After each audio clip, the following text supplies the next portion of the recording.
Well, hello again, everyone. Welcome back to NonSequitur. I'm Kyle Curtis, joined by Steve McRae, and producing tonight is Bootlinator. I believe I said that correctly, right, David? Yeah, you did. Close enough. Just call me Dave. He goes by a lot of names. Yeah. He'll respond to a lot of things. He does. It's hard to keep up. Booleanator. Steve, how are you today? I'm awesome. But I say Booleanator because it just sounds like, like a Terminator thing. Booleanator. It does. I think about that. That's what I think every time that I hear it. So welcome, guys. Today we are going to be doing a discussion on free will. I think it's something that anybody who is in kind of this niche of YouTube comes across from time to time, and it's something that is very interesting to talk about. And I think we have two really good guys that are going to come in and talk about that with us today. And before we get to them, though, as always, we'll talk about what we've got coming up. Tomorrow at 12:30, we will be here with Dr. Hugh Ross, and he called me out on Twitter, not Dr. Ross, but Dr. Felipe. I guess he heard last night's stream because he did say that, yes, I did butcher his name. So I'm just going to call him Dr. Felipe until tomorrow when he can come and tell me how to pronounce that correctly. So Dr. Ross and Dr. Felipe will be here tomorrow at 12:30 in the afternoon, and we will be talking about Dr. Ross's new book, The Creator and the Cosmos, and having a discussion on the origins of the Big Bang. Friday, we have a debate between Dr. Joshua Bowen and Robert Rowe, a.k.a. General Han Solo from Sentinel Apologetics. That will be on the flood. Did it happen? Was it worldwide? Was it local? All that kind of stuff. That's Friday at 8:30. And then on Sunday, we have a story from the Naked Mormon about Mormonism. So join us for that. That'll be at 8 o'clock on Sunday. Join our Discord if you want to continue this conversation or to ask questions at the end. We always take questions for Q&A. You can leave it either leave those in the live chat. I'll try to slow down a little bit. Or you can go to our Discord. There is a section there where you can leave those. You can follow us on Twitter and tweet them. That's at NonSec Show, NonSeq Show. We'll get them off of there.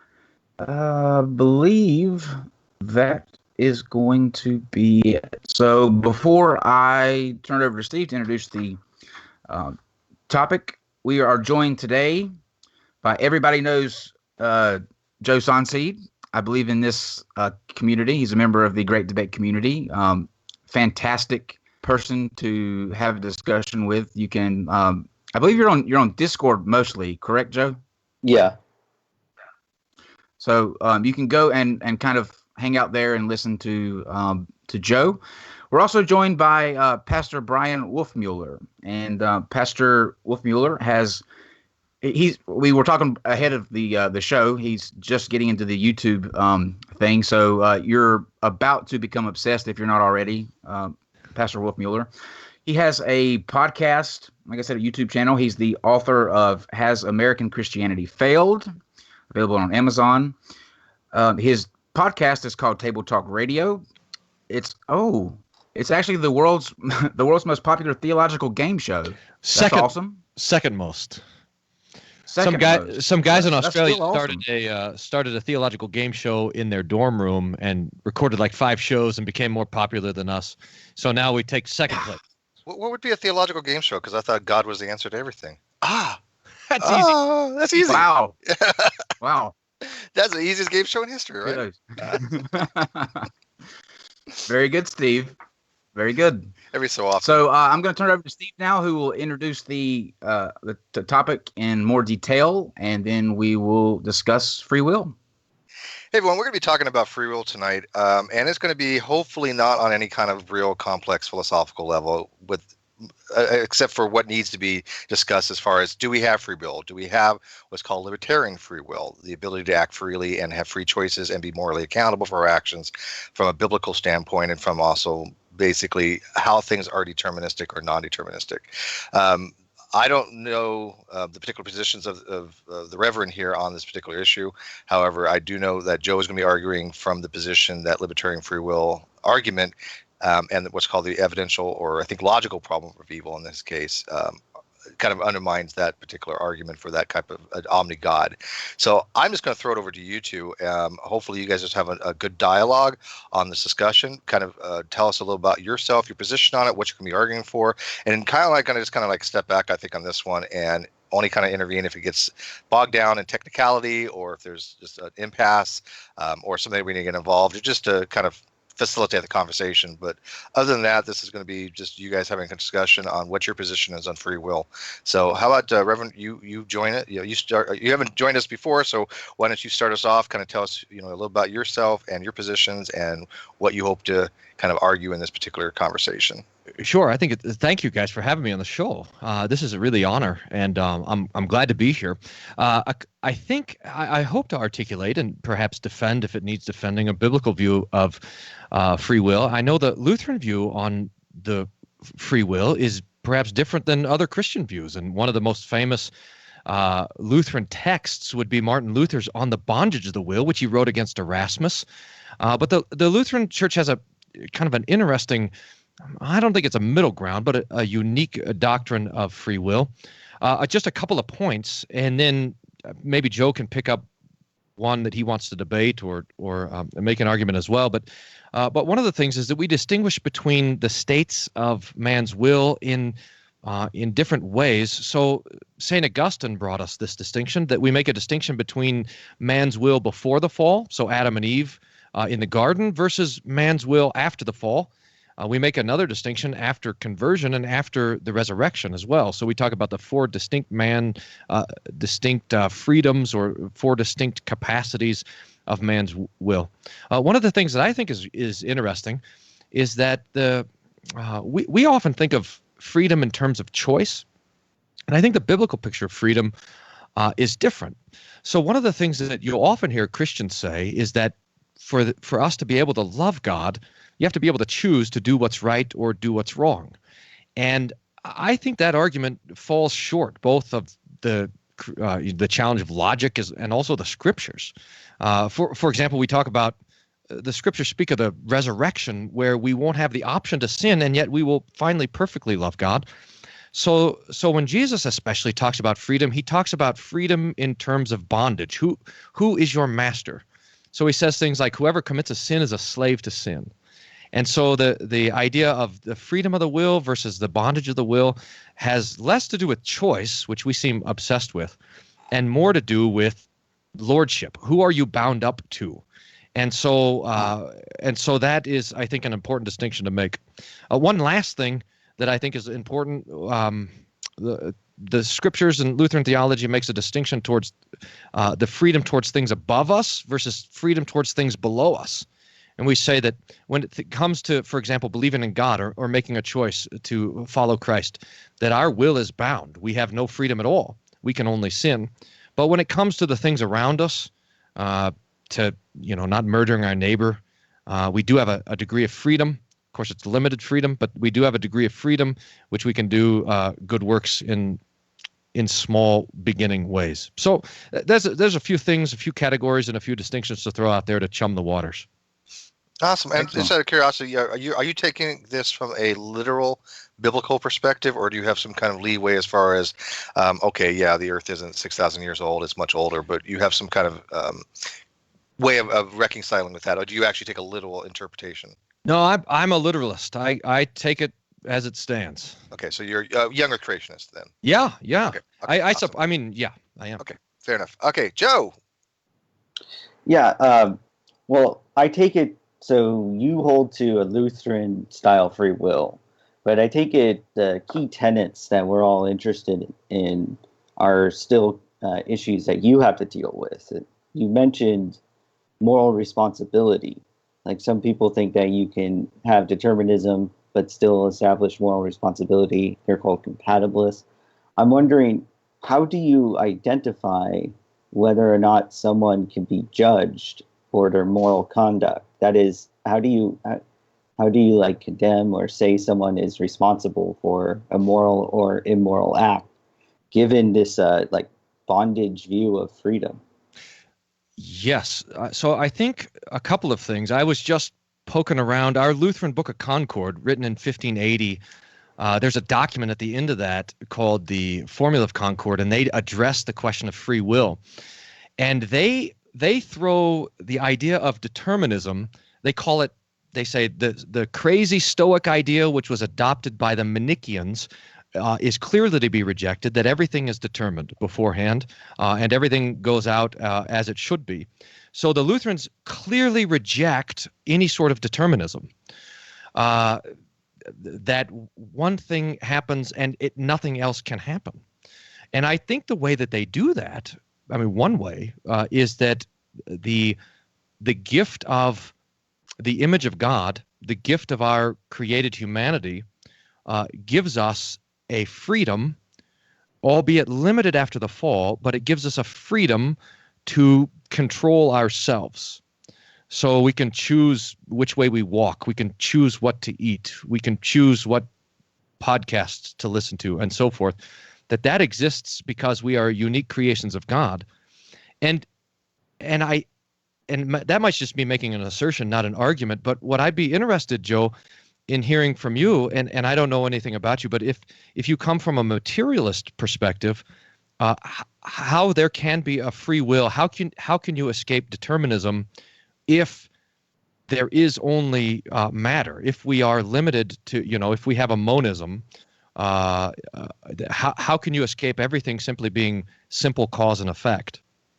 Well, I don't think you actually answered my question. You said that we have limited ability to move back and forth, but you didn't. There's a more fine-tuned set of choices that I'm interested in how you decide whether or not we can be responsible for that set of choices, and that's moral activity. Yeah. So I'm not really sure. I gathered that you're indeterminist, and we could talk about the problems that arise from that. But I wasn't really sure how you account for moral responsibility given your view. Okay, Yeah. I didn't hear an answer to that. Sure. So if I could tell me the problem. Let me try again. Sorry, I'll try again, and then tell me where the problem is. We believe that I believe that mankind was created in the image of God, and that image is particularly a moral image. So that humanity from the very beginning was created as a moral being. And the image of God was love and trust in God. When man doesn't love and trust in God, he's fallen from that image, and that happened in the fall. But that the essence of our createdness is that we are responsible moral beings. I suppose that is just saying that God made us moral, and maybe that's not a sufficient answer, but I think that's what the Bible would present to us. Okay, so the issue here is I'm asking how can you say that someone is morally responsible for their acts? And you're saying that you do think we can be morally responsible, but I'm interested in that process. How do you explain that process?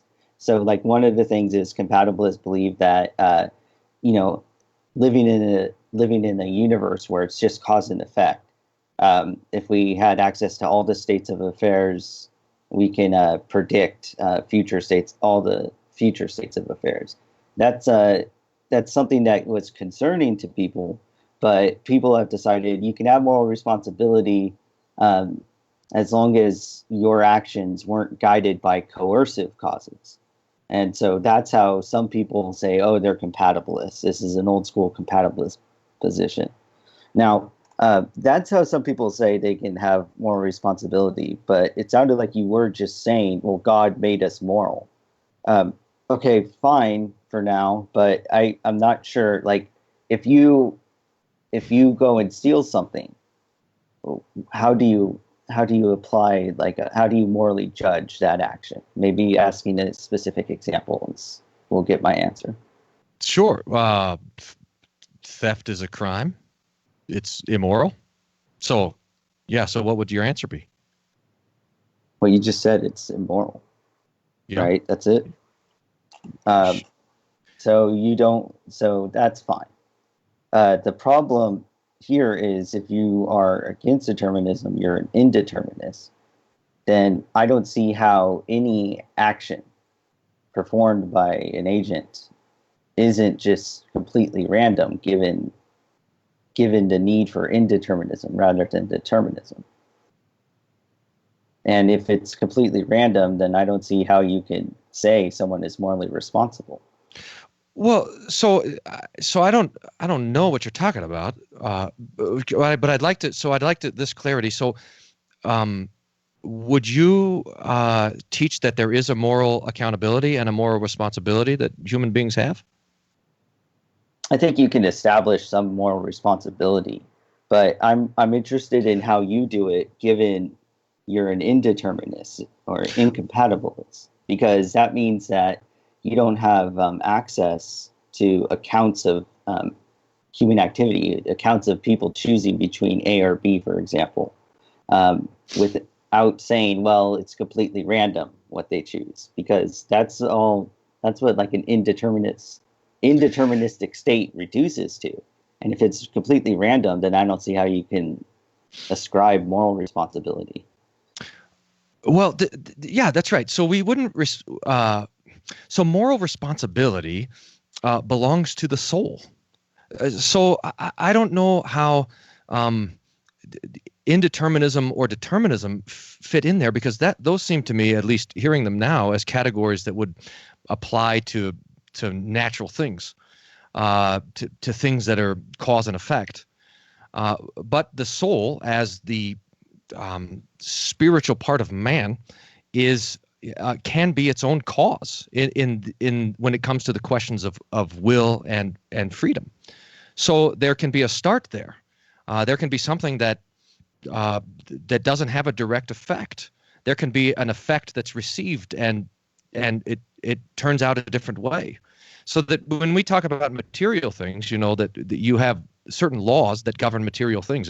If one atom hits another atom at this particular speed and it moves off in this particular angle and does these sorts of things, so we can speak of the cause and effect in this way if we have material things. But when we confess, or when we understand that man is also an immaterial being, body and soul together, then that direct cause and effect response, there's room in there for a freedom. There's room in there for a choice. Now, I want to say that it's a limited choice, but and it has scope and range, and it has things that inform it. But that there is a freedom precisely because we bear that image of God, and we have a soul. I don't know how you get. So I don't know how you get to having a choice or having anything that's free if you don't have a soul. I mean, if all we are is matter, if everything that's true is measurable, I think your only conclusion is a sort of determinism, and then moral responsibility falls out. And it seems to me, as I've been paying not much attention, but a little attention to the philosophical conclusions of some of the atheist apologists, that they are admitting that there's nothing but determinism if you are an atheist. I'd love to hear if that's wrong, but if I can clarify a few little things, because people are asking at this point. Let's for the clarification for the audience who don't understand some of these topics or just not that familiar with it. You are a libertarianist free will. A libertarian position is someone that accepts his free will, but is an indeterminate position. It's against determination. I mean, he said that that's part of the Lutheran doctrine, that to that's his reject position. determinism. Okay, so he would be non-determinate, and he would accept free will. There are other positions like compatibilism, right, that would be have free will but is more deterministic. But he's asking about, if you have a deterministic system, does that lead to something having to be, rather than the ability to have also choices affect the outcome and still be deterministic?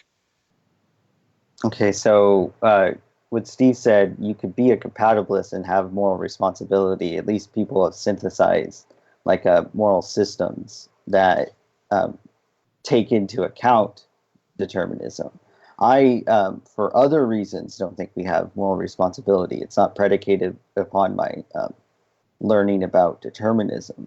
But the thing here is, you can account for actions on determinism. But if you're an indeterminist, you can't. Like the way this becomes clear is if I just ask you the question, like if indeterminism is true and we have the ability to choose between A or B, like if you see an agent and you ask why did the agent choose A over B, I think that you're either going to appeal to determinism or you're going to have it reduced to randomness. And if it reduces to randomness, then the problem there is I don't think you can say we have moral responsibility either. Why? Why does it go? Why does it reduce to randomness? What's the argument there? So let's say someone has the choice to choose to steal or not steal, Okay. and they choose to steal. What would explain their decision? I suppose there's a number of things, and I think really most of those decisions are made in the conscience. Although I think that puts us in the weeds for this conversation. But what motivates a person to steal? What gives the person the confidence to think that they can steal and not get caught? What doesn't hold them back? I mean, there's the variables in there are multitude for sure. Sure, they have reasons to steal. But if you think that determinism is false and you accept indeterminism, then you can't, I don't feel as though you can appeal to those reasons, because I could just say, well, granted those reasons, how could they have done otherwise? Well, wouldn't that be the deterministic conclusion, that the reasons lead to a determinate end and choice? Yeah, and the thing is, you don't have access to that response. Yeah. Well, I'm still so I'm somewhat flabbergasted, and I'd like to come back to your conclusion that we don't have moral responsibility. But Well, this is how I'm showing it, though. I'm asking you what explains why an agent chooses to steal rather than not steal. Because if it's due to reasons that they have, then then granted those reasons, I don't see how they could have chosen otherwise. But if they can't have chosen otherwise, then libertarian free will falls. Are you saying, Joe, that given the same input with the same reasons, the agent's going to come up with the same response every time? Yeah, granted those reasons, how could they have Right. Okay. chosen to not steal? well, so just to ask a question for you, Joe, I mean, how many times have you known the thing that you ought to have done and you didn't do it? I mean, my alarm went off at 5 o'clock this morning, and my alarm tone is wake up, lazy bones. And I knew that that's what I should do, but I didn't do it. I hit the snooze button and I went back to bed. I mean, this is our whole life, is that we know the reasons, we know what it is. We in fact make a choice to do something and then do something different.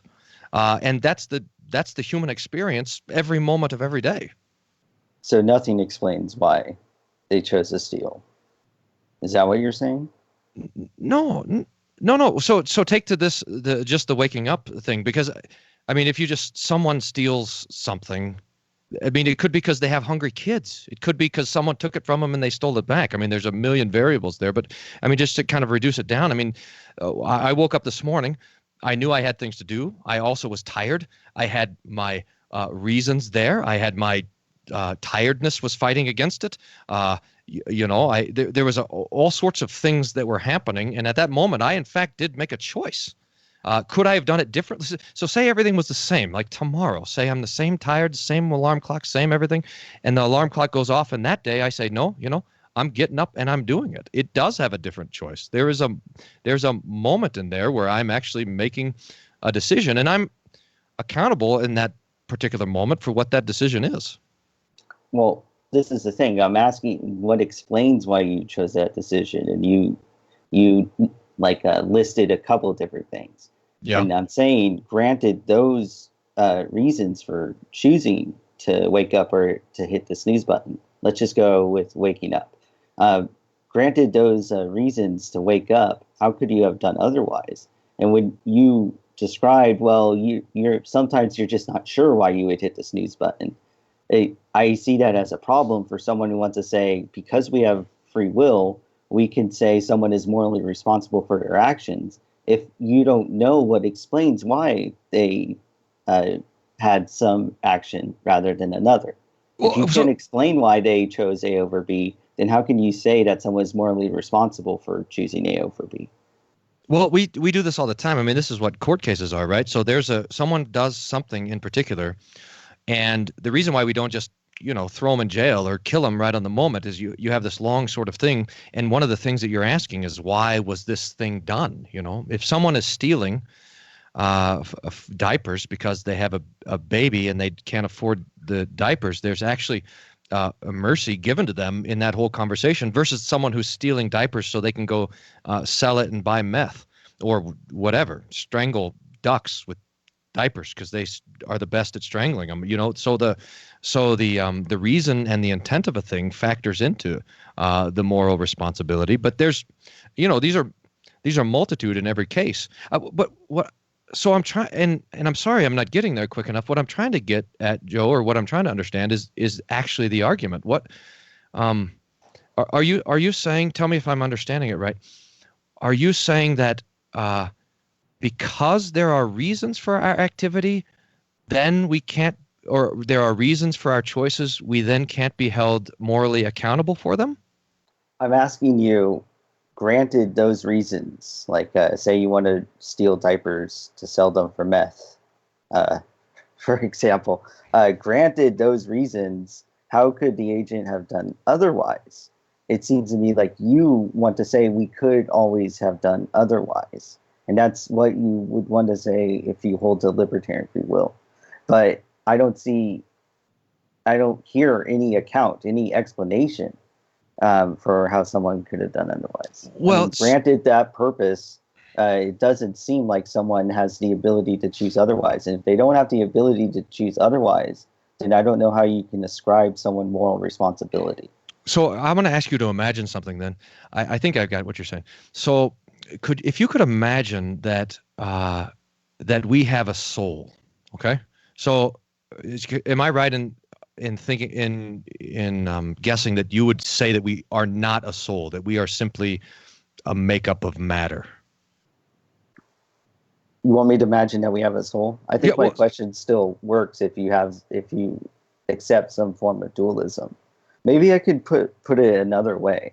Like, if you perform an action and you choose to do A over B, I think there's only really three choices that you have to explain that action. Either there's self-causation, or something outside of yourself caused you to do it, or it was uncaused. Now, self-causation doesn't really make sense because you can't say that A caused itself to do A.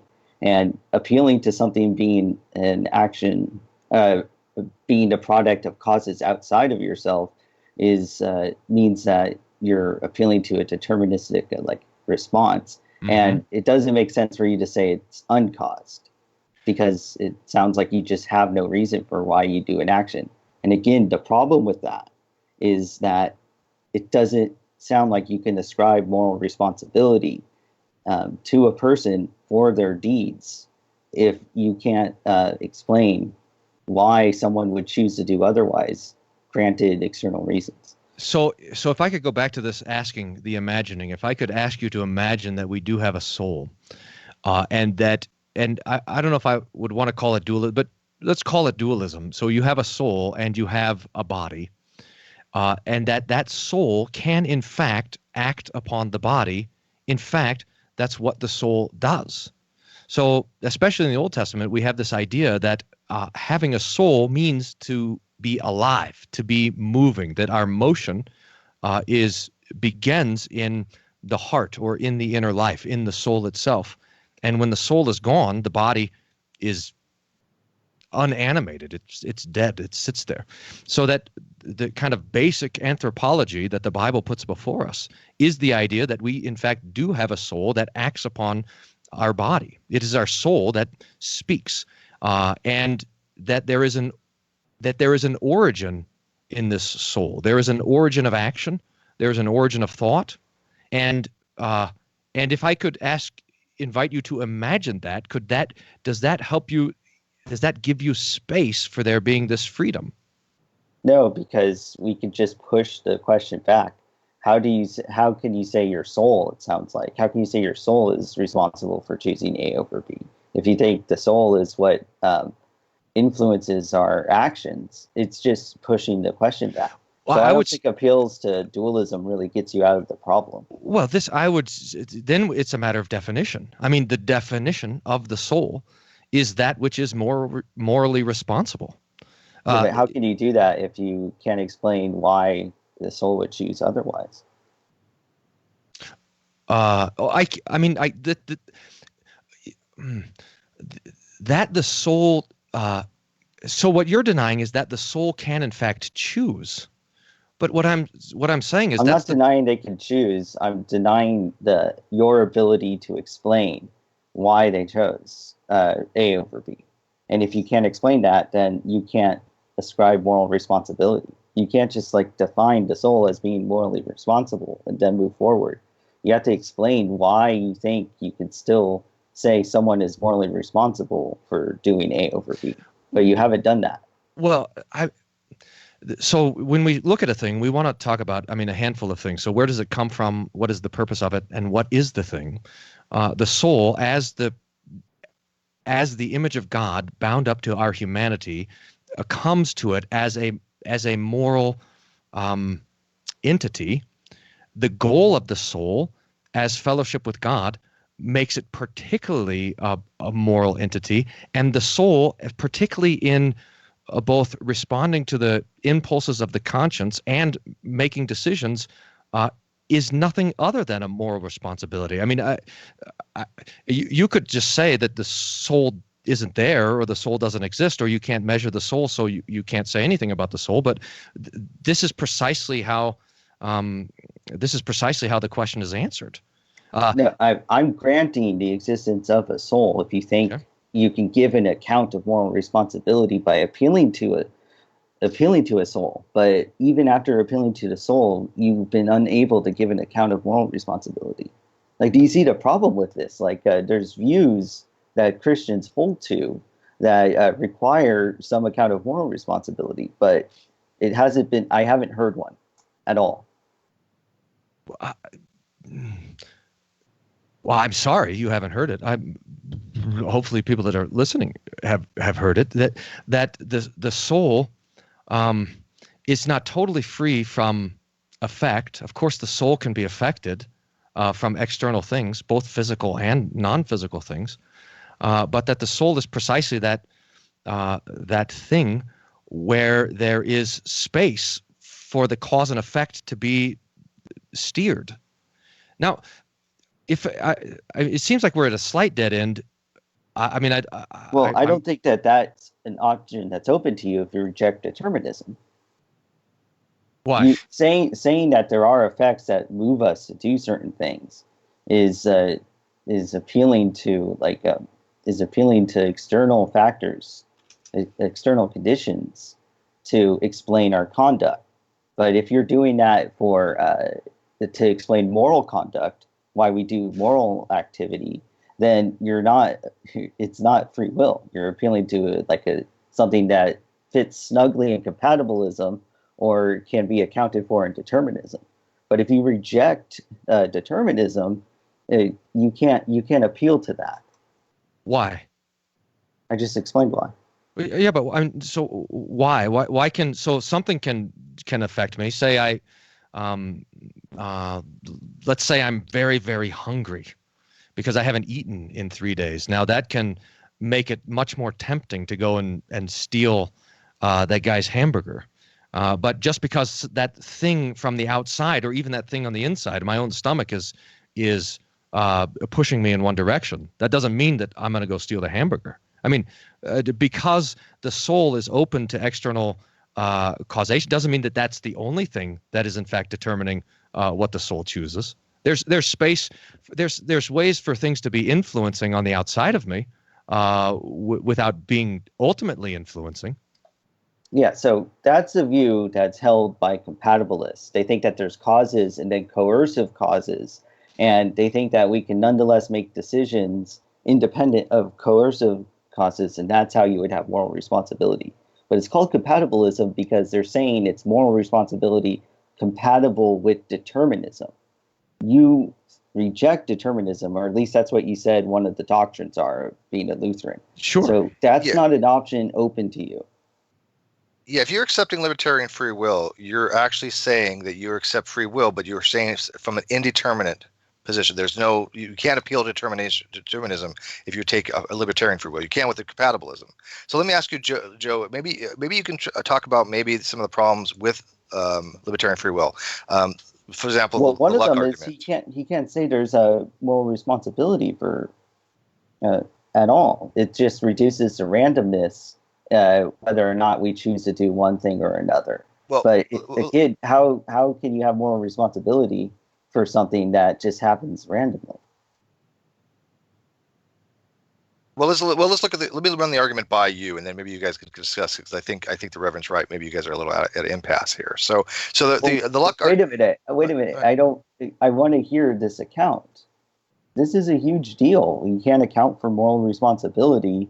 That's going to be a major problem for people who want to make moral judgments. Christians want to make moral judgments. In fact, every human being wants to make moral judgments. In some weird sort of way, you, by saying that my argument is wrong, is in fact making a moral judgment on the argument, but which I don't quite understand, because you said that to make a moral judgment is an impossibility. I mean, is making a rational argument possible in your understanding of the world? Yeah, I take there to be moral oughts to be distinct from oughts that apply to argumentation reasoning. Why? What's the difference? Well, like a clear difference is it doesn't seem, these are intuitive reasons, but I can go into more arguments. When someone adds 2 plus 2 and have it equal 5, it doesn't seem like it seems kind of weird to say that is immoral of them. Is it wrong? When they incorrectly, well, it's wrong, and this is the issue. It's wrong when you're talking about doing mathematics, but it doesn't sound like it's immoral to accidentally add 2 plus 2 to equal 5. Nor does it give you the feelings unless I'm paying for a $4 apple. Sure, but in the context of mathematics, it doesn't sound like it's immoral. Okay. So when does it become wrong? So let's say that you charge me. That's what I'm asking you, though. So let's say you charge me $5 to buy your book, and I give you $4, and then now it becomes a moral wrong. Can you say that it's a moral wrong then? I mean, the thing is, you want to explain why they did that, and you could say in the context of like a legal system, it is wrong, but that's only in the context of that legal system. That means that insofar as you're committed to following the law, you ought to pay the person the correct amount. If you don't, then you're going against the laws of that system. What if there are no laws? I mean, what if we just are living on an island and there's no legal system there? Well, you can establish something like etiquette, that kind of thing. But theft is a matter of wait. No, don't move off of that. So that theft is a matter of etiquette. Well, one of the problems here is I'm not saying there's moral responsibility, so I don't see why I have to give an account of it. You're the one who says that we have moral responsibility, so I want to hear your account of it. So there's no moral responsibility, but there is responsibility. Yeah, and I explained how you so the responsibility is a matter of etiquette and a matter of math. No, I said that, for example, if you're in a legal system, an institutional setting, insofar as you're committed to following the laws of that setting, then you ought to, in the example you gave, pay the correct amount for something. Well, but again, I'm not the one who's saying that there's a moral commitment that transcends the system. That's what I want to push on. So let's just say that you and I were born under an Islamic regime somewhere in the Middle East where it would be illegal for a woman to show her face. That's what the laws are under. Sure, but are you saying that the God of Islam gives you an account of moral responsibility? Is that why you're discussing this? Because I No. want to hear your account of moral No, responsibility. what I'm suggesting, because what you said was that we live under particular laws and that we are accountable to those laws, and that determines what would be right or what would be wrong. No, I said believe insofar as you are committed to following those laws, you ought to do something. But what if you're not? How would you know if you ought to be committed to following those laws? How am I able to look at the law into prison, for example, right? You ought to follow the laws. But again, this is an institutional setting. You can establish whether or not you can have a wrong or a good or right or wrong act. But I'm asking you how you do it as a Lutheran. How do you do it given your view of Christianity?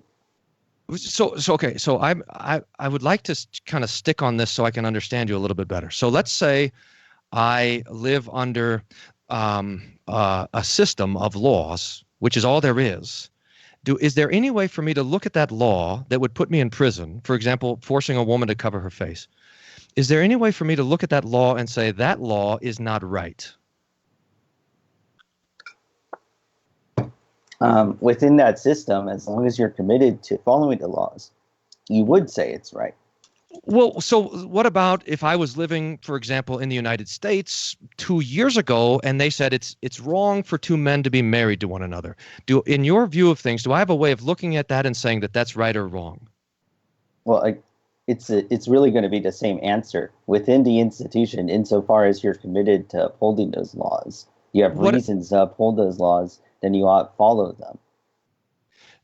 So and this would go all the way across. So if I was a slave owner in the Deep South, there would be no reason to fight against that injustice. If I was, it's just completely determined on the cultural system that is as high as a right or wrong goes. So I feel like we're really getting away from what's the key issue here, and it's you giving an account of moral responsibility. Are these examples your way of eventually leading us to your account of moral responsibility? No. I'm exploring here, hopefully, the conclusions that we have to reach if we have no moral responsibility. That's just an appeal to consequences then. If you think that it's going to reach to unsavory future states of affairs to say that we don't have moral responsibility. I don't think it has. It will reach to those stages. I think it has reached to those stages. I mean, we have.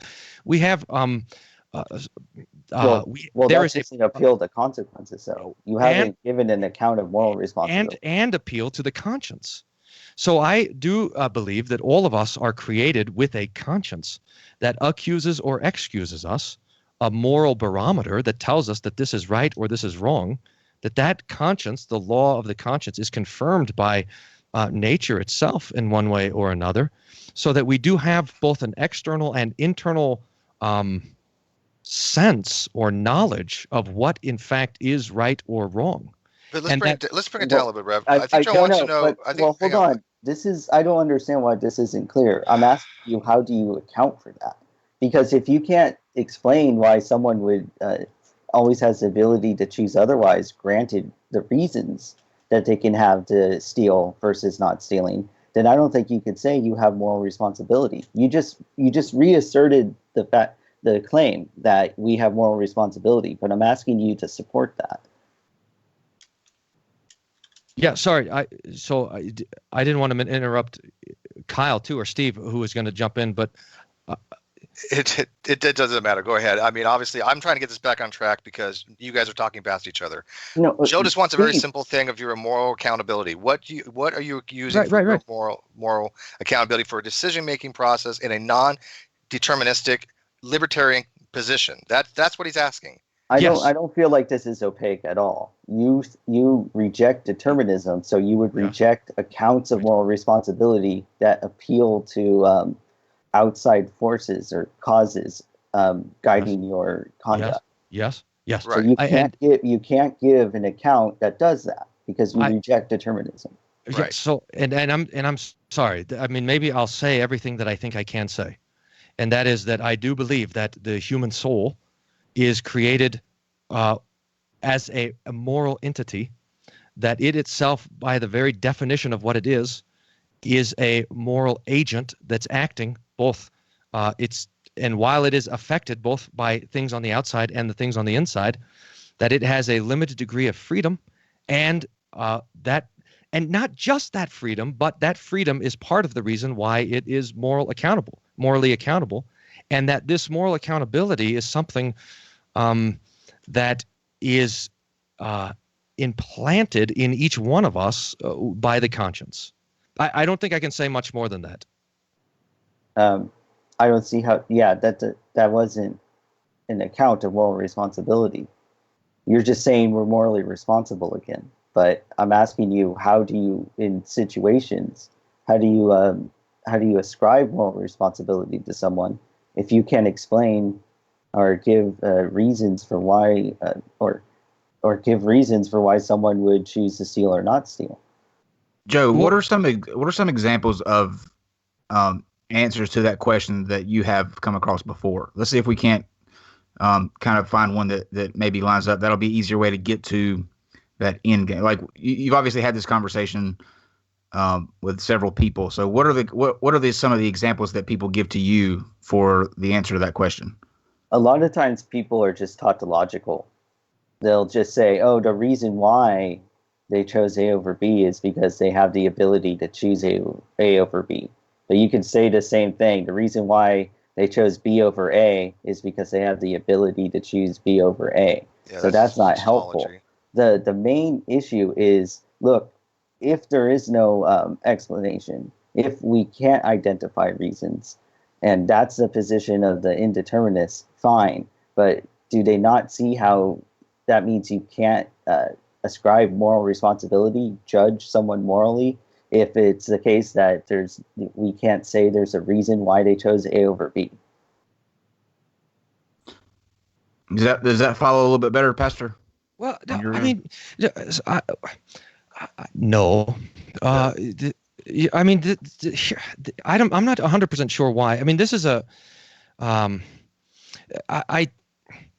think, Joe, that your discussion of causality, of identifying a causality or identifying causalities in and of themselves, is the problem, because when you admit the existence of a soul that it is again affected but not totally affected, then there's a space for a variability of causality and also of result. That the idea that one thing leads to another is this is what I'm saying, is that the soul stands as a buffer between those two things. So the soul is a buffer between the one-to-one cause and effect, and if I suppose you're saying, well, that doesn't account for it, but if that doesn't account for it, then nothing accounts for it. But that's just the definition of what the soul is by being created in the image of God. Okay, so like again, granting that we have a soul and it's a part of this process of whether or not we choose A over B, right? How could you have chosen otherwise? It doesn't really solve the issue to go, oh yeah, and we have a soul. Look, why couldn't the soul choose otherwise? Why couldn't the soul choose otherwise? Like, okay, so let's say you have a soul. Why your soul would would make it so you choose to steal the diapers? He's asking you, what is it about having the soul that will be the reason why you did a certain action or why an agent did a specific action? What is it about having a soul that caused that agent to do that action? Is that what you're asking, Joe? Yeah. I mean, okay. If you can explain that to me, or I think it just means you don't have a reason. But if you don't have a reason, then you don't have moral responsibility. So I don't see how adding the soul to the picture really helps you at all. But I'm fine granting the existence of a soul if you do think it helps you at all. But you haven't explained to me how it does help you. So the soul, I want to figure out what soul you've granted me. So let's pretend you have a soul. Whichever one you just said. That's fine. so let's pretend. Pick one. Pick any soul. Take one. So okay, you got that soul that I just described, Joe, and I don't know. Are you a married man? No. Okay, let's say you're married. Tell me something that would be wrong in your idea that you would say. You would just look at something and say that would be wrong. You should not do that. Well, I'm asking you how you would say something is wrong. I don't have an account for it. I'm fine with it. And I don't think adding a soul to the situation would account for it. Okay, so like if someone cheated on their wife, how do you justify condemning them if you think nothing explains their actions? No, I see. I think your argument would be the other way around. That the determinist argument would be that because their particular adultery is defined by one thing after another, then they are free from moral responsibility because their actions were determined by something else. That, in some ways, that's the argument that I'm expecting. And so it seems like if you are able to identify that while there are multiple causes that would lead up to something, that there is a degree of freedom, that the soul in some ways is a buffer between the external causes and the external results, so that there's a variability that's built into the human person, that then there is space for responsibility precisely in that place. But which is why I still kind of remain confused. But I mean, even I'd love to have something that you would think would be wrong, aside from my argument for God, which I think you would see as a wrong sort of argument. Rev, do you think that determinism means that we have no influence on the causal relationships? Obviously, with determinism, it's a relationship from the past causes to present, and there's a relationship there. But do you think that because if one person thinks that there's a deterministic universe, that we have no ability to influence that at all? Is that your position? Well, is that why you're an anthropologist? I don't see why attacking determinism somehow gets you out of the question I asked. How it somehow makes it so you don't have to tell me. Right? Well, I'm just trying to figure out where he stands. What he actually stands on here. You want to say that we have moral responsibility. Yes, Pastor. You want to say that that someone did something that's wrong if they cheated on their wife. But if it's the case that you can only explain that by appealing to like independent forces, antecedent conditions, that kind of thing, then you're not appealing to things that are open to someone who's an indeterminist. So you can't make that appeal. But if it's the case you just can't explain it, then you can't say that someone did. How can you say that someone did something morally right or morally wrong if there's no explanation for why they did something that's either morally right or morally wrong?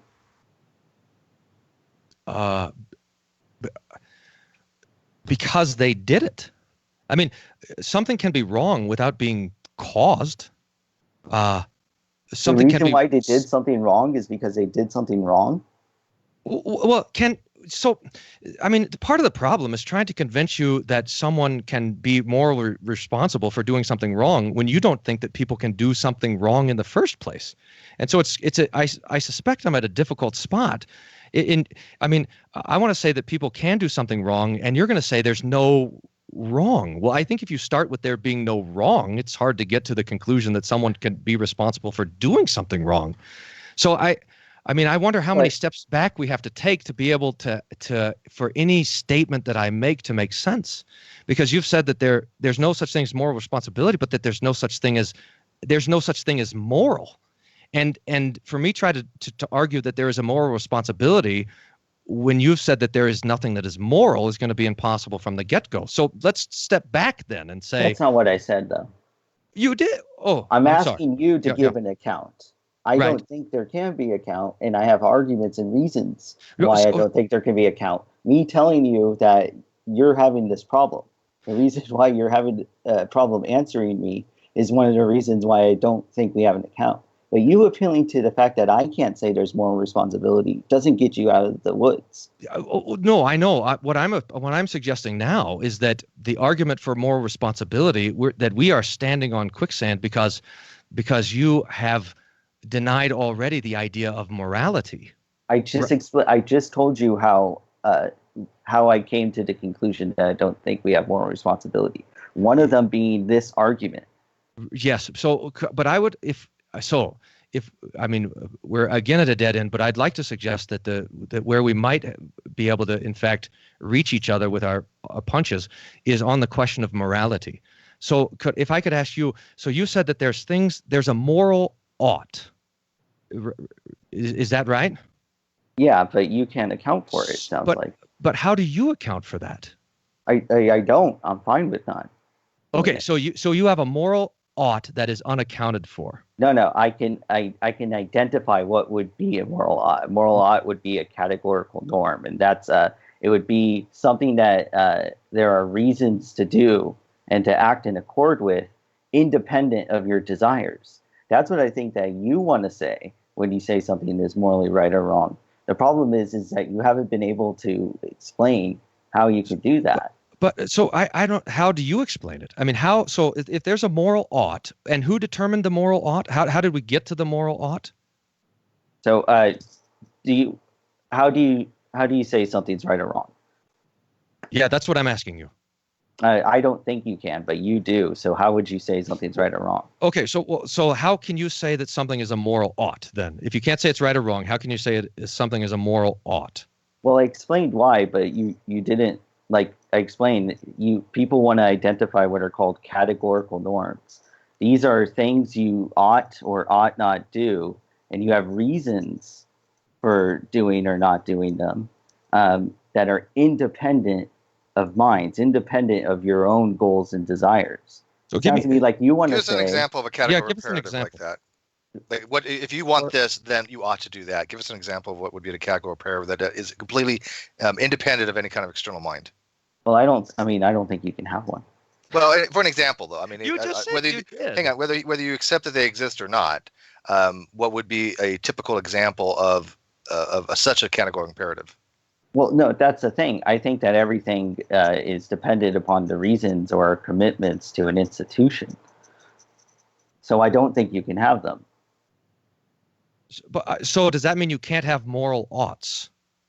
I mean, I haven't heard someone synthesize a moral system that allows us to have moral oughts. So, but okay, so I'm sorry. I thought I understood you saying that there were moral oughts, but I misheard you. That's how you would identify a moral ought, if it meets those requirements of being a categorical norm. So now I'm getting confused. Yeah, so I think I missed something because I was for sure you spoke of having a moral ought. And you were talking about 4 + 4 is 5, and then you were talking about systems and right and wrong and not wanting to go to jail. And I didn't think that those were moral. Those are institutional norms. Those aren't categorical. Moral oughts. Yeah, moral oughts and legal things are not the same thing. Those are institutional norms. They're not categorical. Insofar as you have reasons or commitment to the institution, like, for example, our legal system, you ought follow the rules. You ought not steal. So you can establish oughts, but the oughts that I've been describing are not categorical. Okay, so you do not believe in a moral ought? Not a categorical norm, no. Do you believe in a morality at all? No. Okay, so obviously, if there's no morality, there can be no moral responsibility. Yeah, and I haven't heard someone give me an argument for how you can have moral responsibility. Yeah, Joe's willing to bite the bullet on that. I see Joe's position. He's arguing, though, from your perspective as a libertarian, you're saying that there is more responsibility, and he's asking for your accounting on that. Well, and just pausing his soul is not an accounting for that. Yeah, I suppose. But it seems like it'd be more important to argue for a morality. It seems like that would be the place where we would really want to start, because if there's no morality, there's no moral responsibility. We can start there. That's fine. Yeah, well, hold on. If you want to ascribe moral responsibility, you've already told us that what's going to be a problem with the moral system that you want to establish. You can't have moral responsibility. Well, you can have morality without moral responsibility, I suppose, right? How would that work? I'm not exactly sure how how would you it be would appealing work, if you have no moral responsibility? Why would you have morals then?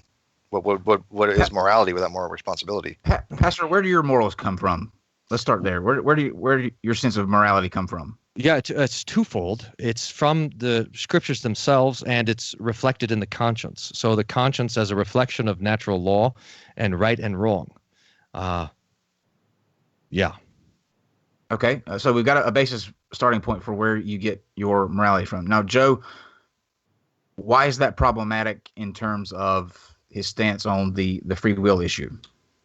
Well, it becomes a problem when we ask him, okay, if that's where morality goes, and I feel like this is again, he's just reasserting the claim that we have moral responsibility given the state of affairs, us having a soul and like a natural law, that kind of thing.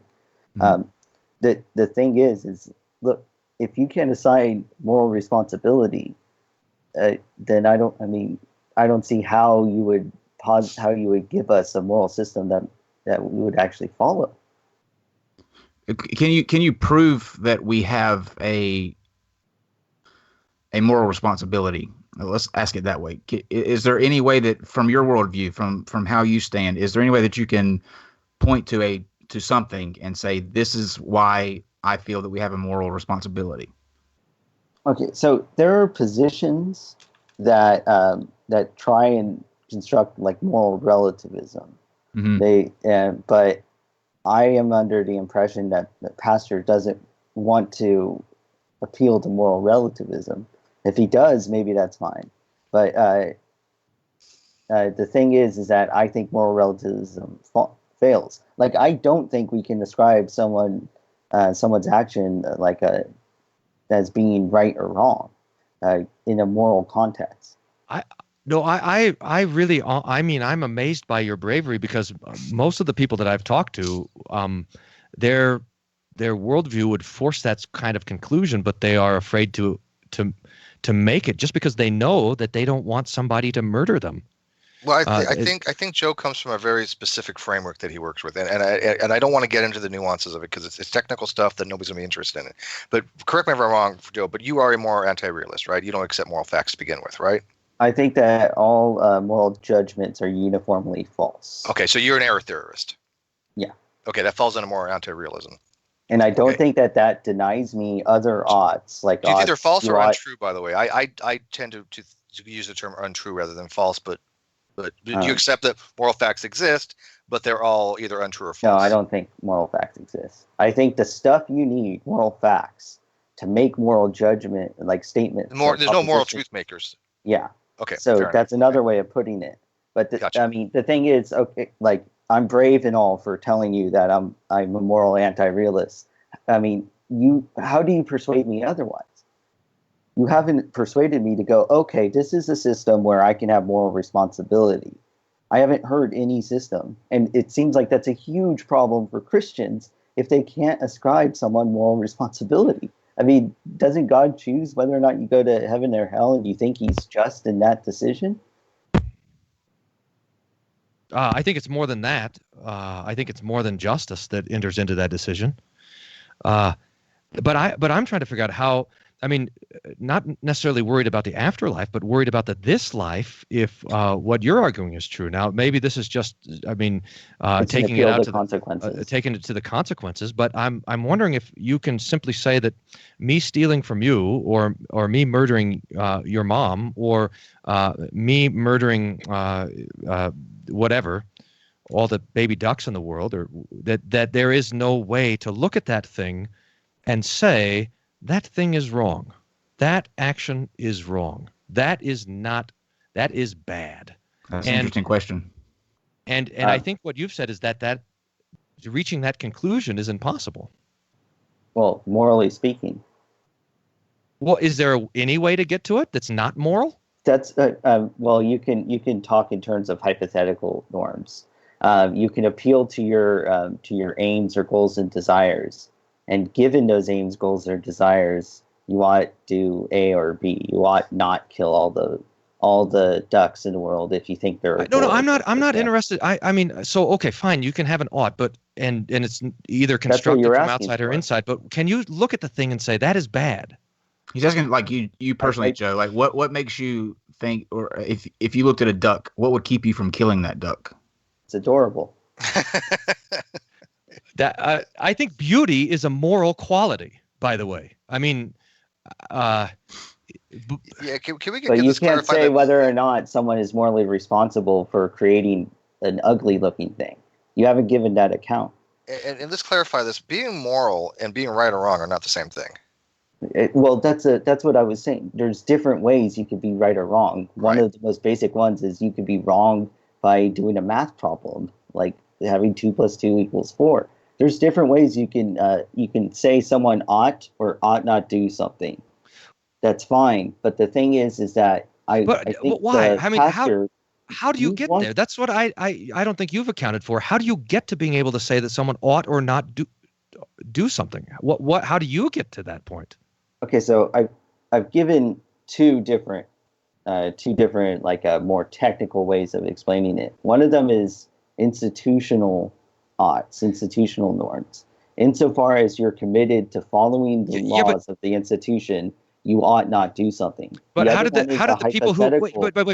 So you find yourself under an institution, but there are some people who, in fact, were instituting. So, for example, our laws were written by certain people. Sure. How did they determine what would be right or wrong in the particular institution? I mean, they have other reasons for doing that. I don't see why I have to account for that, though. Look, can we have moral responsibility on the Lutheran view of freedom? Yeah, of course. How? How? So can you? You just asserted that. Do you see how it's frustrating because you're just asserting that, but you haven't explained it to us. Yes, I see how it's frustrating. What I'm trying to sort out. So you said that we have a morality, an institutional morality, and then the other one was a. Is there a moral responsibility to live under the institutional morality that you think that we simply find ourselves under in society? Well, I mean, you can have. Okay, so in the institution, you're asking, do we have a moral obligation to follow the rules of the institution? No. And there could be different ways you're committed. Wait. No. That's not what I asked. What I'm asking is, you have asserted that there is an institutional norm. It's not a moral norm. It's an institutional norm, and that you've said that that's as close as we can get to a morality. What I'm asking is that, and that establishes certain oughts. What I'm asking is there an ought responsibility? Is there a way that we are responsible for the things that we ought to do under the constructed societal system that we find ourselves under, in your mind?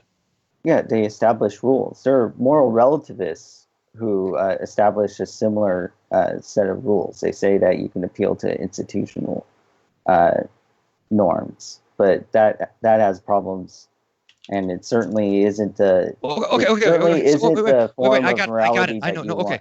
Okay, I want to push a little then on that. So let's just say I'm just going to assume your institutional norms. Let's just say that I think that God created institutional norms for all of humanity. Now, does that end us in the same place? I mean, if God created institutional norms, and you can say that we have a responsibility to institutional norms created by people, and that we just created the society that we live in, ought I not to be able to say that God created institutional norms, and the same thing now is true, that we live under those institutional norms, and there is a moral responsibility to keep them? So you have reasons to keep to those laws. Are you saying that God just gives us those reasons? I'm not saying that. I'm just saying if what you're asserting is that there can be a moral responsibility under institutional norms, how is that any different if the institutional norms come from God? Let me clarify my position. I think that institutional norms work with moral relativism, but I'm not a I think that they have arguments to say that it works with moral relativism, but I think those arguments fail too. You keep moving. So could you please tell me how you get to any sort of responsibility? Okay, so there are different ways you can say someone is right or wrong. I want to know what you think. Yeah, that's what I'm telling you. Okay. There's different ways you could be in or out of accord with something. You can be in or out of accord with your aims, goals, desires. That's a hypothetical norm. There's an institutional norm. You're in or out of accord with the laws laid down by that institution. Those are ways you could say something is right or wrong, and you can do that and apply it to different institutions outside of morality. So you could say you're wrong at playing chess if you move a king like it's a queen. You can say you're wrong at doing math if you add 2 + 2 to equal 5. You could do that. That's fine. But you haven't explained to us how you could do that with any coherent account of moral responsibility. Okay, so there's responsibility. You can live in or out. You can be unaligned with your hypothetical or your institutional norms. That, though, is not considered morality, and yet you can still be guilty. For example, if I'm playing soccer and I touch the ball with my hand, I'm guilty. I've broken the rules of the game. I haven't committed anything morally wrong. I've just broken the rules of the game. So I am out of alignment with that particular, what would you say? That would be an institutional norm that I'm playing on the field with, right? It's a rule established by the soccer federation or something. But like again, like look, do you have an account of moral responsibility or not? So do I have an account? So let's stick with the soccer picture here. Okay. So I'm not morally guilty, but I've broken the rule, and I would get punished for that. Namely, I lose the ball, and the other team gets the ball. And would this be a fair understanding of what you're talking about with institutional norms? Yeah, I already agreed to that. So there's a guilt that can be there, but you would say that there is a guilt there, but simply not a moral guilt. Real quick, I've already kind of explained this. I know. That's why we're going over the same things over again. That's what's so I'm trying frustrating. This isn't you giving me an account of moral responsibility on the Lutheran view. I haven't heard that, and like I'm sorry if I'm like being a bit like forceful about this, but it's really important to you. It's really important that you're able to do this, Pastor. Well, I appreciate. I'm not sure if you're right or wrong about that. Well, you haven't explained it to me, so I'm not convinced that you're able to give an account of moral responsibility. But if that's the case, you can't condemn people. You can't say it's wrong to cheat. You can't even say can't say by the moral code that you hold to as a Lutheran, it's wrong to cheat on your wife. You can't say that because you can't ascribe moral responsibility. Well, I mean, I'm trying to teach a guy to ride a horse who doesn't believe in horses. The point is that there's going to be no moral responsibility if there's no morality. So now what I'm trying to sort out, what I'm trying to press towards a little bit, if there's responsibility. So would you understand that there is a responsibility to the institutional rules that are established by the society that we live in? You think that responsibility in general is a problem now? No, the reason why you can't ascribe moral responsibility is you think that we can ascribe responsibility at all? No, what I'm trying to sort out, because you've said that you do not believe in morality. You've stated that clearly, that there is no morality. And so for me to establish an argument for moral responsibility, if there's no morality, is going to be an impossibility. So now what I'm trying to work around is if I'm asking you for the argument, though. If you could persuade me to your view by saying this is how you can have moral responsibility, I'll accept it. I'm not like super excited about being a moral anti-realist. It bugs me out that I can't say something is categorically right or wrong in a moral context. Well, you can't say that. The reason why I say I can't do that is because I haven't heard a good argument for moral responsibility in this context now. I haven't heard a good argument, and I haven't heard a good argument for the other problems that arise from it. The other problems are irrelevant. What's relevant here is you giving an account of moral responsibility. Like, do you not have one? Do you want to just say that? I don't think so. I do think I've said what I can say on this regard. What I'm trying to say is, I suppose, that you can't say things are right or wrong. I think you just said, you think you can't say that things are absolutely right or wrong in a moral context, but I don't think you can say things are right or wrong at all. I mean, unless they're a mathematical reduction. Right. No, I agree that he thinks that, but I've explained how there are other ways you can establish right or wrong norms that you can be in or out of accord with. Right, but that's totally free from the questions of good or evil. True? Yeah, very much so, yes. Right. I mean, it's not evil to mess up on a math equation. Right, but it is evil. I mean, there are, I'm not sure. Unless you're a mathematician, they would probably argue against that. That's evil. You don't get like calculus problem right, you're condemned.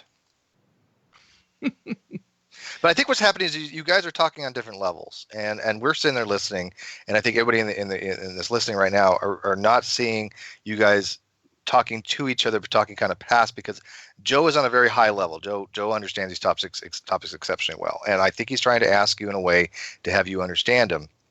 And I think there's something lost in translation, because look at you guys are talking about these like meta-ethical theories, like let's say moral relativism.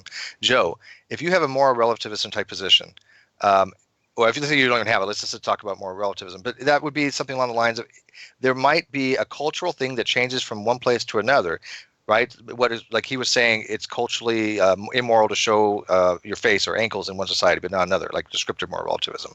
But that doesn't inherently make something right or wrong, correct? I don't think that it's categorical, but it's not categorical. Look, the original topic is free will. Right. I tried to get back on free will like 4 times. You guys want to talk about moral? Is that what we were talking about? That was the original topic. Yeah, they're intricately related. Yeah, but well, I've completely forgotten. For some reason, going to morality, non-sequitur. People were trying to. It's non-sequitur.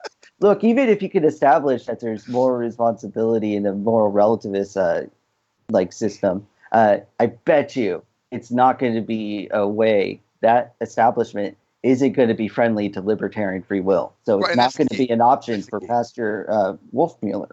Yeah, I think we need to focus on that real quick. Real quick, I can. The reason we're having a difficulty here is because Joe is right here. You're taking a position of libertarian free will, and that is an indeterministic position. And so he's asking you, how do you account for decision-making abilities for the agent? Right. In an indeterministic position. So I'd like to hear. So I would like to just, with back on free will, what I'd like to hear is Joe's thoughts on free will just in general. So I think I put forth a few options, but I don't think that I've actually heard what Joe would say about free will. Okay, Joe. I don't think that we can have a libertarian free will, the ability to choose otherwise. I think that when we explain why we do actions, we're going to appeal to external factors. We're going to appeal to you wanting to make sure your baby is clean, so that's why you went and stole a diaper. The issue is you can't do that if you're an indeterminist. Wait. So okay. So sorry. So tell me your position on free will. That there is no free will. I don't think we have free will. How's that? Okay. No. Do we have a will? What's the difference? I'm asking. So we don't. Are we agents? Is that what you're asking? Okay. I think that we could be agents, sure. How? Oh, wait, because we have intentionality. So we have an intention, but the intentionality is determined. I think that maybe you can give an account that's consistent with moral responsibility. But again, this isn't an option for you. You understand that, okay, right? that's fine. So we are agents, which means that we have that there is a so that we can want to do things before we do them. Keep it simple for me. There's things that influence whether or not you do right or wrong. But again, wait. You can't use right or wrong. I'm sorry. Whether or not we do choose A over B. Sorry, okay. I'm thinking of moral responsibility because I want to hear how you account for moral responsibility. I know you're dying for it. I know, and I'm sorry that I can't meet that. So that there are wait. Look, you can't argue against the logical problem of evil without the free will defense. You can't say someone is wrong for cheating on their wife without admitting that you're ascribing moral responsibility. This is something you should be able to do, Pastor. No, I do not want to make a logical defense of the problem of evil. I'm not interested in that. I want to make I do want to make a defense of the problem of evil. Well, maybe I don't even want to make a defense of it, but I don't. I will concede that there is no rational response to the problem of evil. Okay, do you think that God doesn't exist as a consequence? No. That's the conclusion of the. I think he might just bite the bullet. Be fair, Joe. He could just bite the bullet on that. He bites the bullet that God doesn't exist. No. No, look at so I as a Christian, as a theist, can say that there are things that I do not understand. In fact, I'm bound to say those things by the scriptures, and I think there's a couple of places where we have assertions that are not rationally compatible with one another, and we let them stand. And there's an answer to it too. I mean, if the problem of evil comes down to, you have these three things, there is evil in the world, and God, the scriptures say that God is good and God is powerful, and that those three assertions don't seem compatible to us. And so we try to figure out which one won't stand. I want to let them all stand, and in fact say that God chooses to address the problem of evil in a way that we would not expect. He addresses it not by his strength, but rather by his weakness. And he addresses the problem of evil not by ending evil, but by suffering it himself. And so I want to let that stand as not as a rational argument, but as a. It's okay to go and it's okay to go and punch babies if I just punch myself as well. No, that's what it sounds like you're saying. By parity of reasoning, you would say, yeah, that's right. Yeah, no, that's not right. Okay. But I don't see how God's God's suffering justifies having suffering in the world. It doesn't justify it. Well, then that wasn't a response to the problem of evil. I know. Well, so I don't know if other people who believe God exists would be comfortable with accepting an argument that shows that God doesn't exist.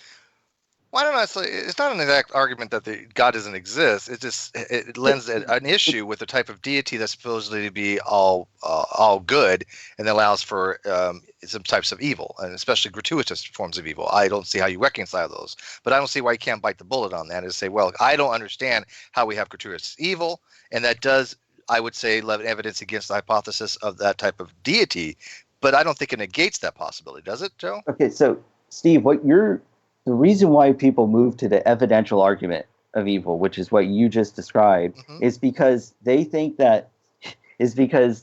agree that the free will defense undermines the logical problem of evil.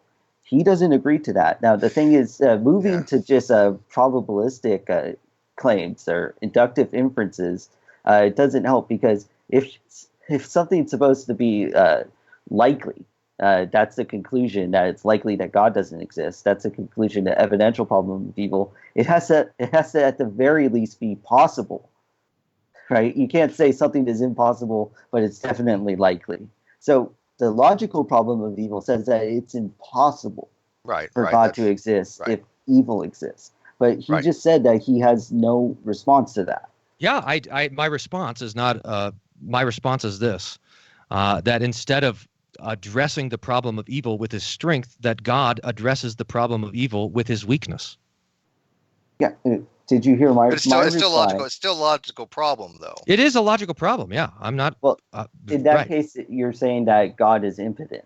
But I'm not 100% sure that logic has any strength in your in your way of understanding the world to begin with. I mean, logic differs from one person to another.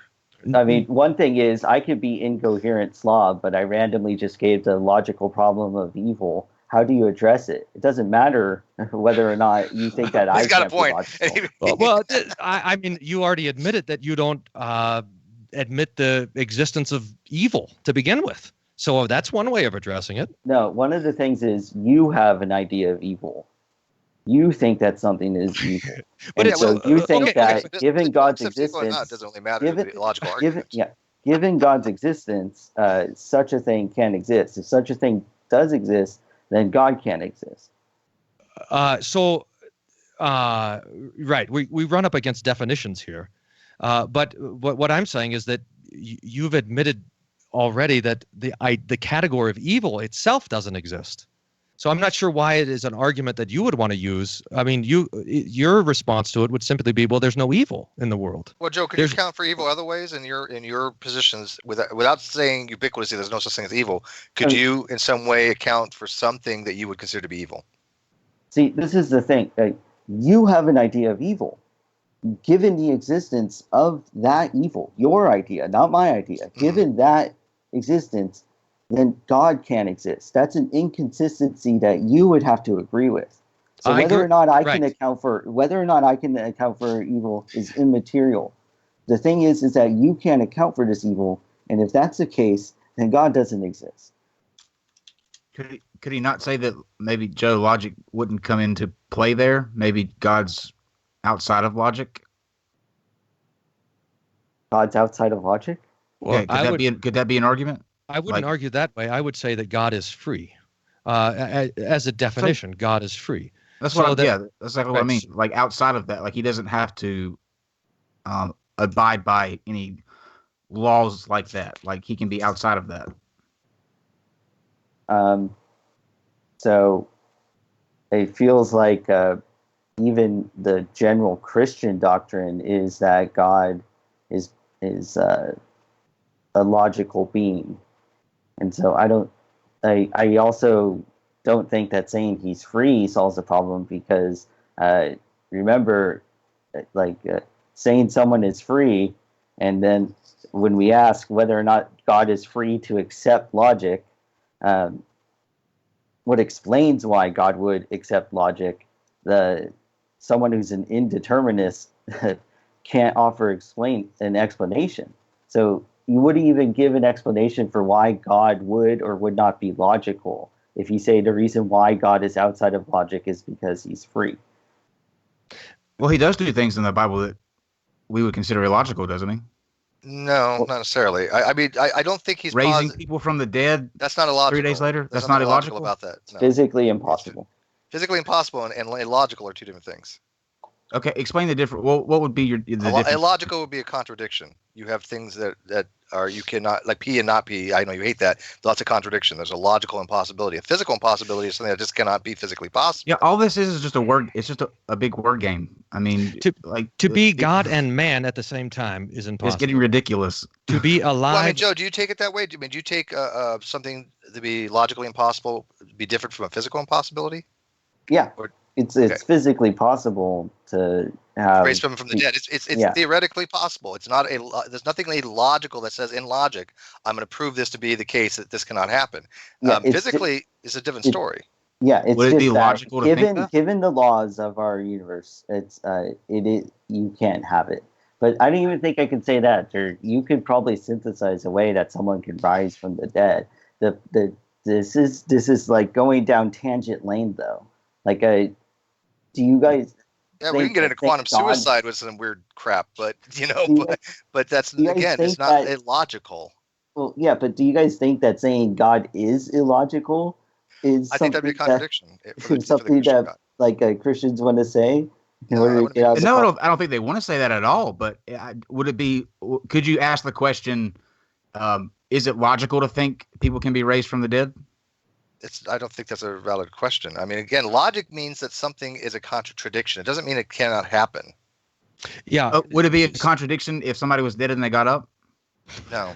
Well, you can't say they're alive and dead at the same time unless you're doing some kind of quantum thing. It absolutely. See, this is what I'm saying. This is all quantum logic is a whole different ballgame. We're going into a completely it's just a word game. I mean, here's the I don't know why logic is a word game. I don't get that. Logic is very important. Logic is logic.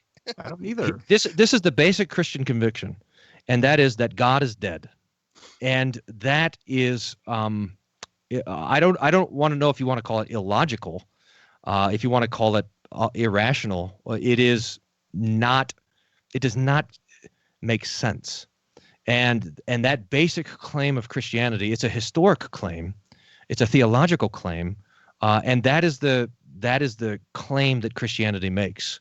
So you could categorize it, I suppose, however you want. You could, but that is the basic claim. And when it comes to this question of suffering, Peter takes it up. The church there that he's writing to is suffering, and they're trying to figure out why, and he doesn't answer the question. He simply says, "Christ also suffered." Do you think God can create a contradiction, though? Or do you subscribe to like the principles of eternity verities? That God cannot cease to be God and God be God at the same time. Could he do a contradiction and say, you know what, I want to cease to exist. He ceases to exist and then will himself back into existence somehow. That would be to me a logical contradiction. You cannot, cease to exist then exist at the same time. It just doesn't work that for a deity like that. I'm intrigued by the very fact that we can Same example. try to imagine those sorts of things. But those are theologians imagine that. Theologians are the one that started with that concept. Can God do certain things like that? Right. Can God cease to exist? Can God make a rock so big that he can't lift it? This sort of thing. And I think is resolved. I think that you can't ask God to fail. I mean, if you ask God, who's an all powerful being that supposedly is perfection, you can't then say, well, you got an A on your exam, but you failed at failing. So I don't think the question of asking God to produce a rock so he can't lift it makes sense to me. That runs into problems with the concept of omnipotence. Because if you ask them to define omnipotence, they're either going to give you an answer that makes it so everyone can say they're omnipotent, or they're going to fail, and the paradox of the stone holds. So the answer that the scriptures put before us is simply this: that God created the world and then God bled, and those two statements are put before us not as abstract realities. I mean, not as abstractions, but as historical realities. Was God free to create the world? Yes. So he could not have created the world. But see, this is a whole different argument now. Well, look at. I mean, so. It's free will. I don't know, but it's like, could God choose not to create the world? But I think that this idea of choice. That's actually the contingency argument as well, is it not? Let him answer. Free will is closely related with contingency. But the thing is, look, if God's not free, I think it's a great argument. I do, but I think it's too deep to what we're going into, Joe. To be honest with you, if you start getting into that, if God's not free, if it's the same as his account of moral responsibility, which is that you can't explain why someone did one act over another, then you're not going to be able to explain why God. I agree with you. Okay, well, hold on. We're going to let the pastor's trying to jump in. We're going to let you. Sorry. No, that's okay. That's okay. So the answer is yes. I mean, and I think I said this before, that the moral responsibility that we directly relate to the fact that we are created in the image of God. So it is the freedom of God that is given to us. Now, it's not it's not the we are the creature and he is the creator, and so the freedom that we're talking about is of a totally different kind, but it or degree, I suppose, but same in kind, so that God is acting in freedom, and in surprising ways. I mean, this is part of the reason why Christian theology is not sitting around thinking about God, but in fact reading the text, because on every page, God is doing something that is completely unexpected, completely surprising. I mean, these are all assertions. How can you support them? Well, what would be the? So this is. I'm just telling you. I think I did assert them. I said this is what the Bible says. So that's the assertion. Here, this is what the Bible. How does that make it so you can say you're morally responsible? You have, given the fact that you hold to a view of libertarian free will that denies determinism. So where we skewed off, and I have it in my notes here, where we skewed off on this conversation, I think we were actually getting somewhere, Joe, because you said that there is no freedom and there is no will, and yet we are agents, and yet even though we do not have a will, we are agents. And I was trying to understand that discussion of how we can be agents without a will, what that actually means when we flew off into the problem of evil. Well, the thing there is you asked if we had a will. I didn't understand that concept, but I said that we have intentions, and I think that that's consistent with saying humans are agents. Now, okay. I don't see how that makes it so you can say someone could be morally responsible. I don't think it does. So okay, so we have intentions. But that's what I'm asking for. No, I understand what you're asking for. We are intentions and we have agents. Is that agency can that agency get to a responsibility? In other words, or let me give you space on this. What does that mean that we are agents? We have intentions. We're able to experience things rather than just predict or assess things clinically. But that's passive. So are we completely passive as agents in our intents? I'm not sure what you mean by that. So when I can experience things, that means things can happen to me. But normally when someone speaks of agency, that means acting. So can you explain what it means then to be an agent? Look, okay, so the view here is that given our experiences, we have aims, goals, and desires. Given those aims, goals, and desires, and we want to be consistent with those aims, goals, and desires, we ought to do something right or wrong. And I said this before, we can have responsibility. It's moral responsibility that's an issue. But the major issue this whole entire time is that if you are an indeterminist, you don't accept determinism, you haven't given us an account of moral responsibility. And that's a huge problem for a Christian. Where do our aims, goals, and desires come from? I'm not sure. Do you even accept that moral agency is a thing? I mean, do you even That accept what? No. Do you even accept that moral agency is a thing? I don't. I mean, again, I think that all moral judgments are uniformly false.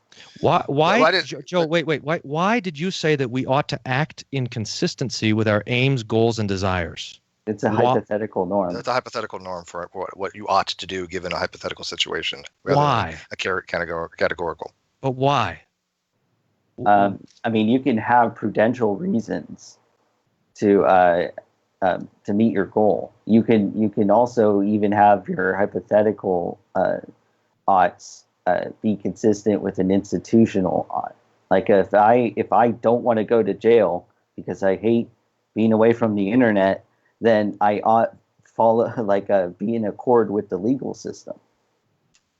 Well, so I have aims, goals, and I just find myself as a human being in my experience. I find myself with aims, goals, and desires. Those aims, goals, and desires, I don't know where they came from. Do I have the capacity to reflect on the helpfulness or hurtfulness of those aims, goals, and desires? Yeah, if you experience pain, then you can see that it hurts, right? Okay, but do I have, as a human being, do I have the capacity to reflect on my own, say, desires?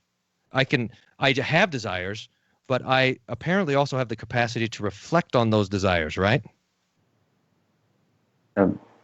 Okay, and sure. Does that capacity to reflect on my own desires, am I able to make a judgment on those desires, any kind of judgment, that they're good, that they're helpful or not helpful, that they're hurtful or any categories? So can I reflect on my own desires and make a judgment of them? Yeah. Based on what? You can just appeal to more aims, goals, and desires. Given my desires to be consistent with the legal system, I can reflect on my past conduct and say, well, given my desire to remain consistent with the legal system, that conduct might have been wrong. Although me personally, I never do anything illegal. You never do anything illegal. But yeah. So I can only reflect on my desires according to the standard of, I have two standards. I have the institutional standard and I have the standard of my own, the hypothetical standard. That's the only thing that I can do. And so something can be out of line with those institutional standards. Something could be out of line with the hypothetical standard. And that would make it, do you use the language, I think, wrong? Does that makes that wrong? Yeah, like you're playing darts and your goal is to get a bullseye. And if I throw a dart and I accidentally hit Steve in the head with the dart, accident, yeah, right. That's out of accord with my goal. given playing darts. Would you be saying something along the lines of, make it even simple, a hypothetical situation? If I want to win a race, I ought to run fast. Is that something simple that would work? Yeah. Okay. Because my goal is to win. I mean, if you want to win darts, you ought to aim for the bullseye. But Right.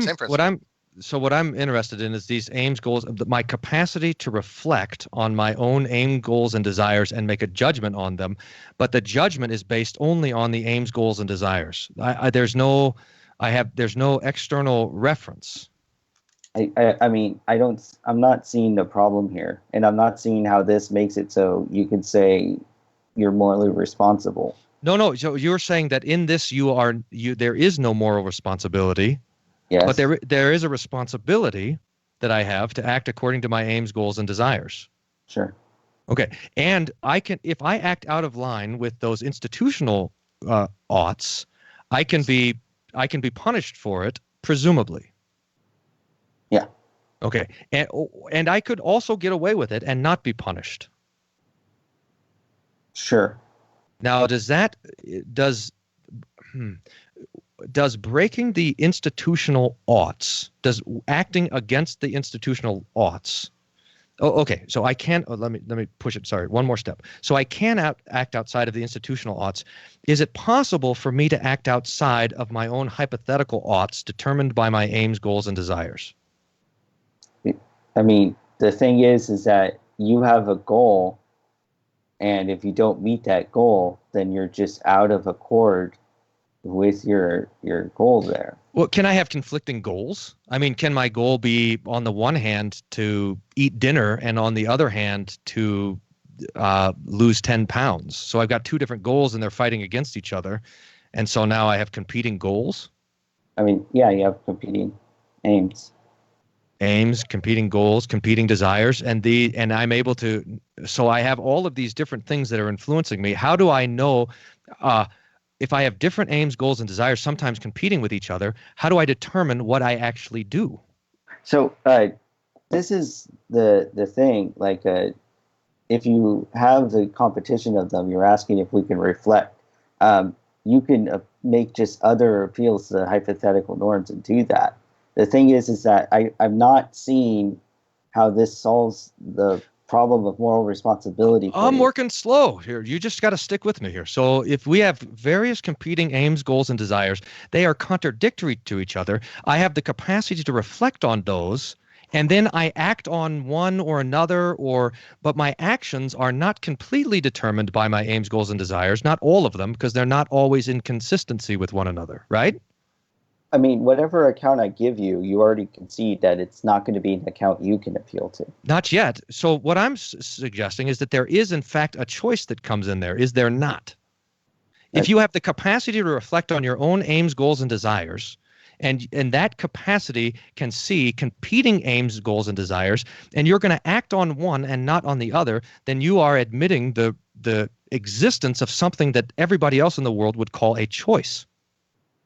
I already agreed that you can have a choice. It's predicated upon your aims, goals, or desires. Or not always. Not always, though, right? And can we just get to the very basics and back to the original subject here?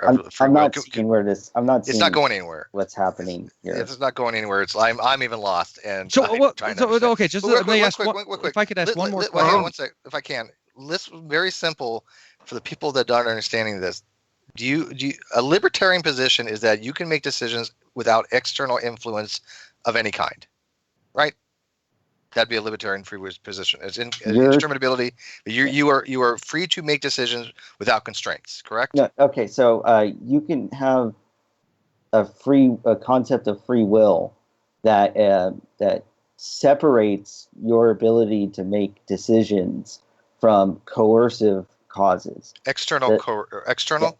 Well, you can have internal, but that's another issue. Okay, but let's call it coercive. That's fine. Yeah, just coercive. That sounds negative, but I know what you mean by coercive. Yeah, but okay, something so they can influence. That's a compatibilist position, Mm-hmm. right? If you hold to libertarian free will, you're an incompatibilist, right? And you are an indeterminist. And one key thing to being a proponent of libertarian free will is you hold to what's called the principle of alternative possibilities. You think that if you're deliberating over choosing A or B, and you choose A, you could have done otherwise. You could have chosen B. But the problem here, and this is the problem the whole time, except for when we went down like tangent road for a couple of minutes, the problem here is the libertarian has no explanation for why we would choose A over B, and granted like reasons that we have. That is granted like a deterministic like a scenario, because they want to do that by having indeterminism. But if they can't explain why, then it just reduces to randomness. Now, would you accept a causal mechanism by which, like for compatibilism, if somebody says, okay, the reason the agent did this was because of some kind of determination, a causal relationship, would you accept something like that in that case? Which obviously is not, libertarian, but I mean, just from a compatibilist point of view, would you accept that? Or do you think that there is a lot of randomness that goes on? Because the free will, assuming the luck argument would be along the lines of something along the lines of, and I'll read this: if an action is undetermined, then it's a matter of luck. If an action is a matter of luck, then it's not free. That's one of the basic arguments against libertarian free will, correct? Yeah. Okay, so why don't you kind of talk about that a little bit? If something is indeterminate, right? Because he's taking an indeterminate position. He's saying determinism is wrong. I'm a libertarian, so I'm saying free will exists, but it's indeterminate. Then the argument would be that it's a matter of luck, or if you want to use randomness, it's random. maybe. Yeah, that's what I've been saying. Nothing. I get your argument. I'm trying to explain to everybody else because again, you guys are talking past each other. I agree with you, Joe, on this. Well, we're getting to the almost past the 90-minute mark now, anyway. So. This is the crux of the argument, though. This is really the heart of that. Is that if it's random, then it's not free. That's the crux of the problem. I can tell you where we're going to end up. I can tell you exactly where we're going to end up. That's not exactly. If it's random, then you're not going to be able to ascribe moral responsibility to it. Right. Okay. Fair enough. I think that's the point. That's where you guys are missing, though, is the point that Joe's trying to say that because it's random. And indeterminate, there is no way he can see to ascribe any kind of moral responsibility to it. And I think what you've done, Rev, is you've just asserted things rather than actually give why those assertions are actual accounts for moral responsibility. That's the way I'm kind of objectively trying to look at it. But he didn't go the way that I thought he would go, which is to use the faith argument. I don't think he ever said that once tonight. So that's something that you don't. I don't know where that would play in. For his reasoning, for doing what he does, that's where it would play in. That's not why an action. Hold on, Steve. Chill. Calm down. You hear a lot of times that the reasoning for why they believe what they believe is faith. That's prancing around a lot of times in many cases, and you didn't hear that tonight. You didn't hear that word once, which I thought that would be where we would go for sure. So. Okay, I don't know why that would be brought up. I don't think it has anything to do with anything about free will. Look, Steve, I just explained to you why that would be brought up. It would be brought up because when you ask somebody, why do you believe what you believe, what is the number one answer? We're not talking about why we believe stuff. We're talking about the agent's reason for doing an action. Right, but his reasoning for doing that, because he has faith in what the Bible says, which is where he says that his morality stems from. Well, Joe, the problem is that you just appealed. He has reasons. So that's determinism. It's not going to be indeterminate. Granted, I think he keeps going back to determinism too. You know what? Could it be possibly, Rev, that maybe you are more of a compatibilist than you are a libertarianist, and even though that may be not part of the Lutheran position, maybe yourself you might be more of a compatibilist. I'm fine for you guys to give me different names on what it is. What I was trying to do, and I suppose it's very difficult to give a reason to get to a point where you deny the point can get to. But what I'd like to, no, I don't like that you characterize my position. I'm saying I haven't heard an argument to lead me to support your position. Right. It's not that I'm just denying that there can be an argument that would lead me to support your position. You said that a couple times. You've ignored my clarification of that a couple times. So, is it clear now? I'm not denying it. I haven't heard an argument for it. What I'm suggesting is that we can certainly imagine a way for there to be moral responsibility, and it doesn't mean that there's no influences on the human moral agent. There are plenty of influences on them. What I'm saying is that there's the capacity of the soul to be influenced in not a one-to-one cause and effect manner gives space for what we call both freedom and moral responsibility. And I suppose this is just asserting it again, that the soul makes it possible, but that's what I'm saying. The soul makes it possible. And there's got to be a way to imagine the soul that makes it possible. And what I have not heard is a way that at least imaginative possibility can't exist. You just asserted that. I have no reason to accept it. I was just almost there with the very same thing with what you were talking about, because you were speaking of being able to reflect on your own competing goals, aims, and desires, even though not recognizing the source of them. You were able to reflect on them and act according to that reflection. And I'm saying if you have that capacity, that looks an awful lot like what we call freedom. I mean, it looks that's in fact precisely what I'm saying. Although we would recognize the source of it and this sort of thing, but the reality that you described of having the capacity to reflect on the helpfulness of your own goals, whatever, and to measure out competing goals based on whatever, and to act accordingly, and to have that choice. That when you say that is a possibility, I'm saying the same. I mean, I wouldn't use that language, but I think we end up in the same spot. And what I don't see is how it's different. Well, earlier you said one of the doctrines of being a Lutheran is that you reject determinism. Everything I said, I'm fine with saying that it's also consistent with determinism. I don't reject it. So thank you for saying that. It sounds like I gave a possible coherent way of saying that there's more responsibility. I think that, fine, whatever, but it's not going to be open to you if you're an indeterminist.